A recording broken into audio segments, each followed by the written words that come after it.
Hello, I'm Jenya DeLima. Welcome to Writing and Editing, the podcast that takes a whole person approach to everything related to both writing and editing. Mindful arts therapist and published author Susan Day is a pro when it comes to researching material to be used for a nonfiction manuscript. This is Research Tips for Nonfiction Writers. I'm glad to have you here, Susan. Well, thank you very much for having me. I'm all the way over in Australia. It's Yes, a long way away, but it's really lovely to be here. Thank you very much for I'm inviting glad to me on. have you. So, it might help our listeners to know just how many books you've published because I know we talked a little bit before recording that you have a pretty extensive catalog. I do. I think my Irish storytelling background has sort of propelled me to write. Always been writing stories since I was quite little. The first book I published, I think I was 4.5. And we'd been on a trip to Ireland. I'd written that I'd seen these. I really love donkeys. I'd seen these donkeys, and obviously gotten quite sick of the whole process of publishing and writing a book by the end because the words were kind of sloping off the page, and it was just sort of Also the end. relatable. The end. I sort of answered a dare, as you do when you're a bit silly, and I started writing children's books about dogs, Hmm. and now there are 13 of those published. And I also have a background in canine behavioralism.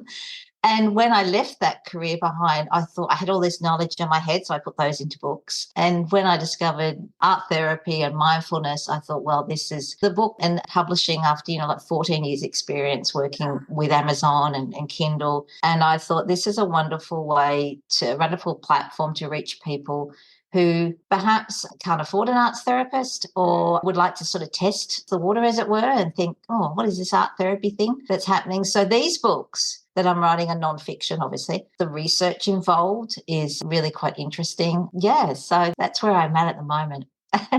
So, why do you think research matters, or what does it add to our manuscripts that we wouldn't have if we were just relying on our own memory?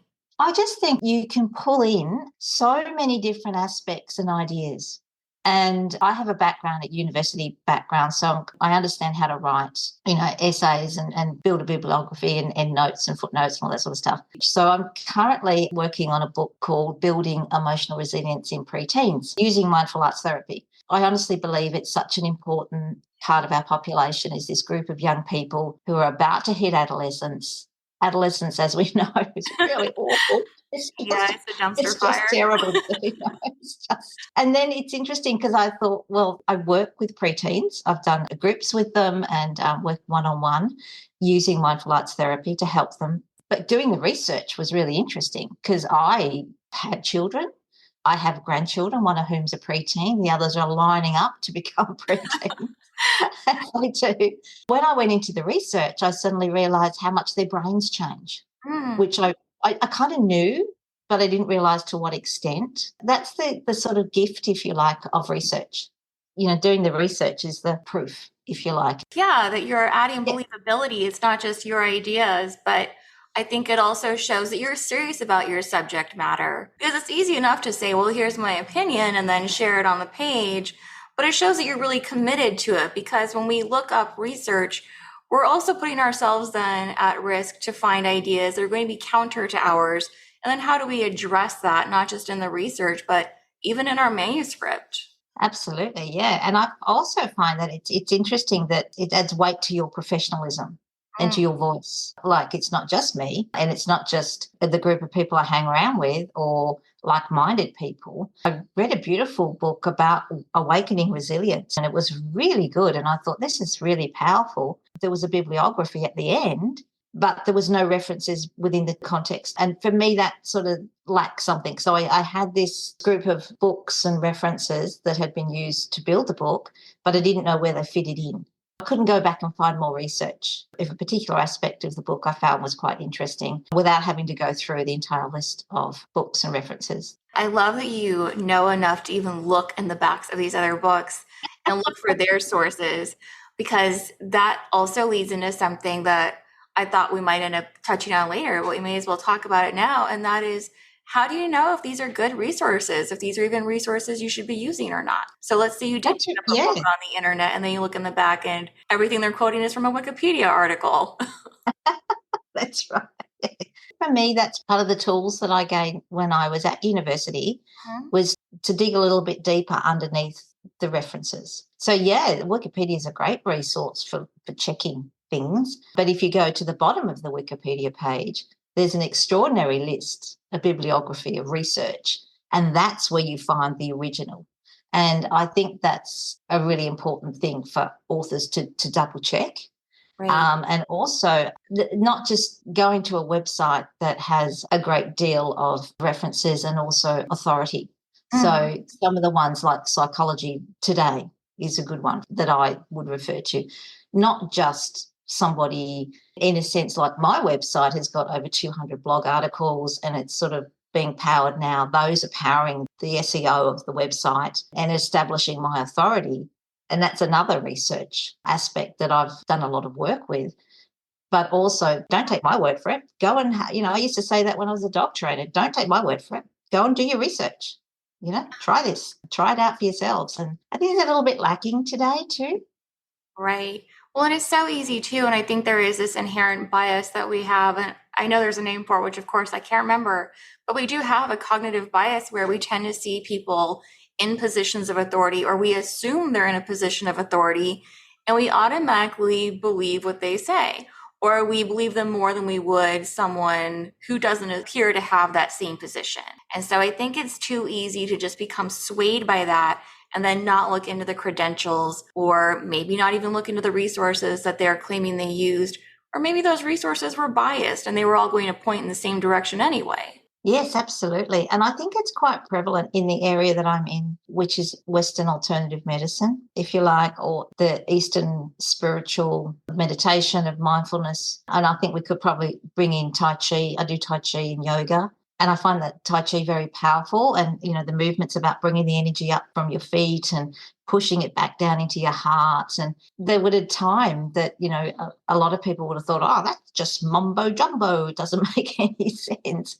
And it's something you can't actually prove, can you? It's like faith. You have to have faith. Faith is something you just believe. Find that within this area, if you like, there doesn't seem to be a lot of science behind it. And one of the things I'm quite interested in my website is finding the science, finding the proof that mindfulness physically changes your brain. Meditation changes your brain and your ability to cope in stressful situations. And I'm not very good at meditating. I don't sit for hours contemplating or umming away. I'm just like, oh, yeah, I've got to do this meditation. Quick, let's go.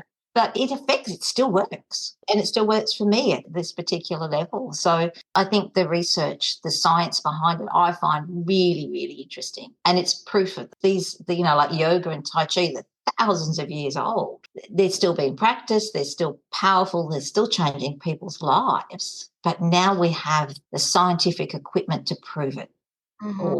or to explain how. Like I've written 5 art therapy activity books, and they're based on different aspects. So there's the healing for trauma, self-care, learning how to be calm, embracing gratitude, those sorts of, aspects of our personality that people might want to work on a little bit more. And that was part of my learning process. Being part of That, I mean, don't think about, like even when you're doing not even self-help, but I would think even for crafting or you're doing a cookbook or something, you might not think about needing to do quote unquote research for that type of book. But yeah, you want to see how it turns out. You want to see, does it actually deliver what it promises it's going to deliver? yeah, absolutely. So, I mean, in art therapy, we're not producing a great piece of work to hang on the wall, or, to show our friends. It's about what we emotionally experience through the process. So, for me, and part of creating these books was my research too, is to take a simple activity and then how can I turn this into an art therapy? How can I help people, with this activity? And then having a page of reflection. The questions in the reflection was how would I experience when I was doing the activity. So, research doesn't have to be something that you're swimming away trying to find, the latest and the best articles. It can just be sitting Archive. down with a pen in the back of the envelope, just scratching away, going, so, I would guess that's something that most people don't really think about or even realize, because when we hear the word research, I think it is just so saturated with this imagery of, again, sitting a little carrel in the library with this teetering stack of books next to you, and notebooks and notebooks and notebooks and annotating materials, and how are you going to keep track of everything? But yeah, this is such an integral piece to it. Yeah, I mean, there's pet therapy, and you and I have animals, and one of the activities is basically sitting with an animal and de-stressing through just being with the animal, whether you're patting it or just having it next to you. I actually went outside and kind of immersed myself into that process to experience it, even though, yeah, I've had animals all my life. And, when pet therapy became an interesting topic that people were talking about and researching, I thought, oh, yeah, I know that. I get that. That makes sense to me. But then I thought, no, I need to experience it on a different level as well. So, yeah, it's interesting. I think research, it can be something like picking up a leaf. In Australia, we have eucalyptus trees, and the leaves are very hard and they can sometimes twist out of shape in the heat. So even just having a mindful experience with a dried up eucalyptus leaf can be quite interesting as well. Good for adding those sensory details too, because you wouldn't really necessarily know a lot of those unless you'd had that real experience yourself. So you were able to add those in with that deeper understanding. So one of the things I was thinking about too, which we've talked about now, was how research methods would differ depending upon the topic that you're writing about. And I think this just really summed it up beautifully, that you're conducting your own research really. And so not to limit yourself to research that's already been done by other people. Yeah, that's a really good point. Yeah, well done. Yeah, that's really good. That's really interesting because I think, like I run classes with these preteens, and we look at building emotional resilience. And the last one I did was sponsored by a garden club, so I thought, oh, I'll do a plant theme thing. And we had so much fun with these plant and tree analogies and using all that sort of stuff, and the sensory part of it was brought into the sessions as well. It's anecdotal because it's just my experience with the preteens and how they responded. But all the time I was kind of watching and waiting to see how they took on the concept of emotional resilience, how they could embody that. Children are there's no mucking around with kids. They'll tell you if it's working or not. Oh, And I used to be a secondary teacher, and I won't use some of the words the kids used if they didn't like something, but they would literally just throw it back in your face. yeah, I've heard that too. That idea that the only person in the world who will never lie to you is a 3-year-old. Exactly. Yeah. Absolutely. And that sort of research is even though it's anecdotal, Hmm. but I can use it to build the class, and not just begin with, oh, I'm a mindful arts therapist and I've developed this workshop for preteens and it's just fabulous. But what I was doing with each session is I was doing my own research on this workshop that I'd created and adjusting it and trialing it, and sort of working through how it would sort of evolve. I suppose that's the other part of research, isn't it? I find that really exciting. So, for people who are beginning to do their own research and maybe they're feeling overwhelmed even with the amount of material they have to cover or the amount of material they have to research, what ideas do you have for them for finding a starting point? I don't get bogged down in too much detail.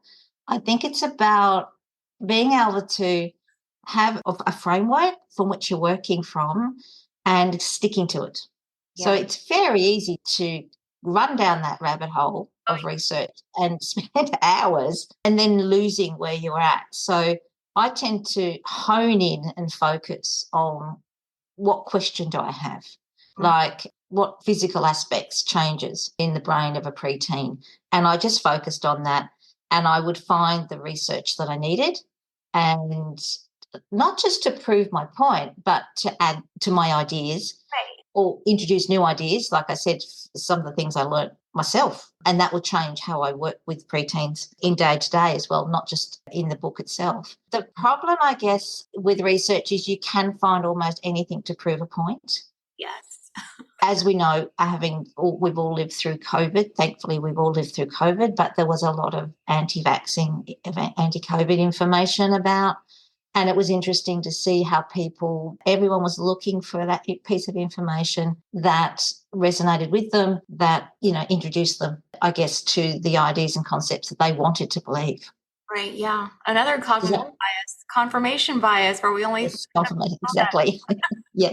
Yeah, so just my opinion is that when you have a nonfiction piece, I tend to find it more believable with whatever side they're presenting if they are able to present both sides and maybe have a counter to it, or the fact that they're even addressing it and acknowledging it without belittling that opinion somehow Hmm. gives more weight. Yes, absolutely. Yeah. And I think that's really, really interesting concept to use with your research. I didn't find that so much with the preteen book because I was looking to build a picture of what a preteen is and what they experience. Because for me, I wanted to know, well, how or when could mindfulness and art therapy work for them? And how could I present that? Because that's my thing. It's my job. I did introduce sports and diet, but I went into the science of fish oil, for example, and how that affects the brain. And that was just one small example. But yeah, to begin with, before I started writing the book, how can mindfulness help this group of people? But I needed to know for myself, I need to know there was a scientific basis to it. Mm-hmm. I needed to prove it. When you write a book, you need to prove it. You need to go to the next level, I believe. And yeah, just Moving from just stating an opinion to then convincing someone. that's exactly right. Yeah. When you're not face to face with a book, and you don't know who's picked up your book, and you don't know who's reading it, and whether it's on Kindle or they've got a print copy. Yeah, and so you have to go next level, I believe, and really sort of focus on the facts. So apart from the actual research, then also you'd have all these notes that you've taken too. So how do you organize those and make sure that you don't get sidetracked too much, or maybe your material is so disorganized that you can't find what you're looking for? I'm a visual learner, so I use different coloured pens. I will cross something out when it's done, and I move on to the next one. And I'm working with an editor at the moment, and the last edit that she sent back, I even color coded her in Word and highlighted areas. And then I would use that subscript where you put a line through the text to say, I've done that bit. I've done this. Yes. So it's a very visual thing for me. I need to be able to look through the list. It's 6 pages she sent back. That might be an interesting topic for another podcast. But yeah, it was having to deal with almost the emotional issues of of getting 6 pages of edits back. Yeah, it was interesting process. But for me, it's a visual thing. Or I use different coloured paper, or I'll have a book. I like books. I don't like loose pieces of paper because they do get lost. But then I'll have a book full of text that's been crossed out or coloured different ways or something. It's just it's very chaotic, but I hope at the end I've produced something that's streamlined and beautiful and clear and makes a lot of sense. So yeah, a bit like a painting where you get paint everywhere and people don't see the mess that's on the floor. I think that's how it is for almost every creative endeavor. We only see that nice, polished, finished product, not That's right. years of mess that went into creating it. Exactly. Yeah. And it is research is a creative process. Writing and editing is an extremely creative process. Yeah. Perfect. So thank you again. And do you have anything you'd like to leave our listeners with? Any last bit of advice or maybe an upcoming project? Oh, I'm always got lots of upcoming projects. My website's mindful arts with an S therapy.com.au because I'm in Australia and I'm on a lot of the social platforms. If anyone would like to reach out and connect, I'd always love to have a chat. Happy to help any authors at all, if they're worried about something or if they need some sort of guidance at all. And I'm always learning new things every day. But my advice would be just to enjoy the process. Being able to sit back and don't get too involved or get too worried or concerned. Just enjoy it. Just enjoy that process of writing and producing something that's going to benefit somebody. So I think that's a real gem that you have to offer. What a lovely little pick me up. That's just so sweet. I love that. That should be a tagline for somebody. Thank you again. I was so glad to have you here. Well, thank you for having me. It's been a real joy. And that's all for today. Thank you for listening, and please check out the show notes for more information. And we'll have all of Susan's links in there too. And then please join me next week as repeat guest Kenton Kilgore joins my PA, Taylor Gonzalez, and me as the 3 of us review AwesomeCon. Thanks again.